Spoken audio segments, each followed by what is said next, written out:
The night was supposed to be ordinary, the kind of evening that quietly passes without leaving a mark, but fate chose violence instead. She was halfway through believing she had finally moved on when the door opened and the past walked in, polished, breathless, and holding something that glittered like a loaded weapon. In that single moment, everything she had buried clawed its way back to the surface, and the life she was carefully rebuilding began to tremble. If you believe in kindness, second chances, and the quiet power of healing hearts, take a moment right now to like this video, share it with someone who needs hope, comment your thoughts, and subscribe to the channel for more stories that remind us why love is never simple. She had spent nearly an hour choosing the dress, not because she wanted to impress the man she was meeting, but because she wanted to feel like herself again. For the first time in years, the mirror did not reflect someone waiting to be chosen or bracing for disappointment. It reflected a woman learning how to stand without leaning on anyone. The restaurant glowed with warm lights and soft music, the kind of place where laughter felt intentional and time slowed just enough to breathe. She arrived early, ordered water, and practiced calm, reminding herself that this was just a date, not a promise, not a test, not a replacement for what she had lost.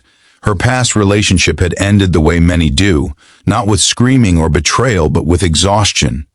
Years of trying to be understood by someone who loved her yet never fully saw her had worn her thin. He was ambitious, restless, always reaching for the next version of himself, while she was learning to love the person she already was. Their love faded slowly, like a song played too many times, until one day there was nothing left but echoes. Walking away had been necessary, but it had not been easy. She carried that ending like a quiet bruise, invisible but tender. The man she was meeting now was kind in a simple way. He listened, remembered details, showed up when he said he would. There was no firestorm, no dizzy rush, but there was comfort, and for the first time in a long while, that felt enough. She told herself that healing did not have to be dramatic. It could be steady. It could be gentle. When her date arrived, smiling and a little nervous, she felt a flicker of hope. Conversation flowed easily, the kind that feels like stretching after a long rest.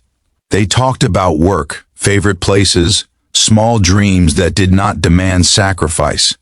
She laughed more than she expected, surprised by how light her chest felt. She was just beginning to believe that this night might become a turning point when the air in the room shifted. The door opened again, and her heart recognized him before her eyes did. He looked older, sharper somehow, as if time had carved him into someone more deliberate. His presence carried weight, the kind that presses on memories and forces them awake. She felt it before she saw it, the object in his hand catching the light, unmistakable in its intention, a ring resting between his fingers, steady and certain, as if he had rehearsed this moment 1,000 times. The room seemed to narrow around them. Her breath shortened, and every lesson she had learned about moving on felt suddenly theoretical. He crossed the space with purpose, not anger, not desperation, but something quieter and more dangerous, resolve. She could feel eyes turning, curiosity blooming, but she stayed still, frozen between the woman she had and the one she was trying to become. He had not come to beg or accuse. He had come because he had finally understood what he lost. Losing her had been the consequence that changed him, the silence that forced him to listen to himself. In the months since they parted, he had chased success only to find it hollow without someone to share it with. Every achievement felt incomplete, every victory strangely lonely. He had replayed their relationship in his mind, not to blame her, but to see where he had failed to choose her when it mattered. She listened as he spoke, the ring a silent witness to his words. He spoke of therapy, of slowing down, of learning how to stay. He spoke of regret not as a weapon, but as a teacher. He spoke of love not as possession, but as commitment. Each sentence landed heavily, stirring emotions she had worked hard to quiet. Part of her wanted to believe him instantly, to step back into the familiar warmth of what they once had. Another part of her, stronger now, reminded her of the nights she cried alone, of the times she felt unseen even while being loved.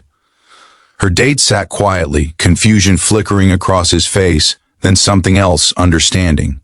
He was witnessing a history he had not lived, a crossroads he could not control.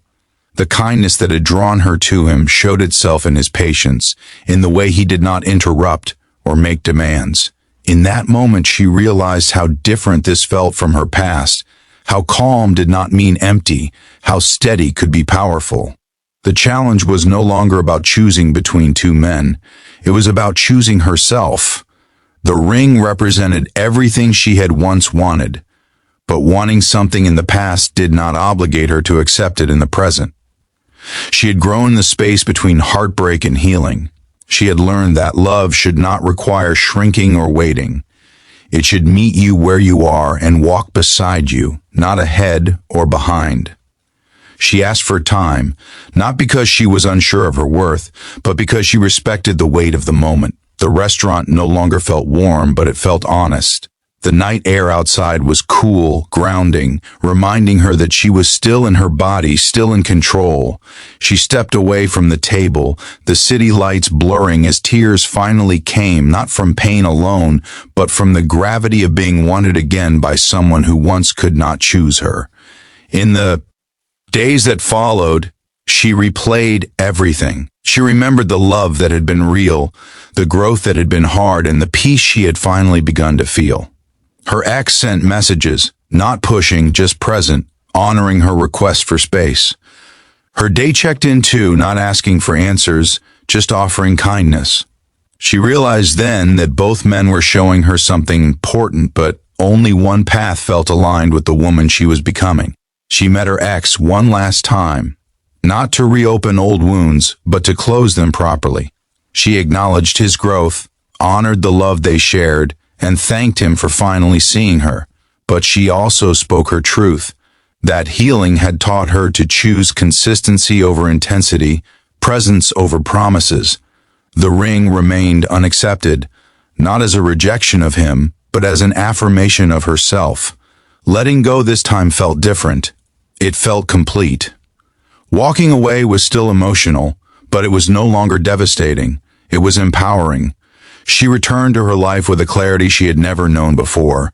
When she met her date again, there was no pressure, no urgency, just two people choosing to continue, slowly, honestly. Love, she learned, did not have to crash through doors to be real. Sometimes it arrived quietly and stayed. If this story has touched your heart, if it reminded you of a moment when you had to choose yourself, please take a second to like this video, share it with someone who needs encouragement, and let us know your thoughts by subscribing to the channel. Before this story ends, we have one special request. Please comment below with the words, "I choose myself," if this journey resonated with you. Your words might be exactly what someone else needs to read today. In the end, she realized that the ring was never the point. It was the mirror it held up to her life, reflecting how far she had come. Love did not fail her, it taught her. And as she stepped forward into a future built on self-respect and quiet courage, she carried with her the knowledge that sometimes the bravest thing you can do is walk away from what you once begged for, because you finally understand what you deserve.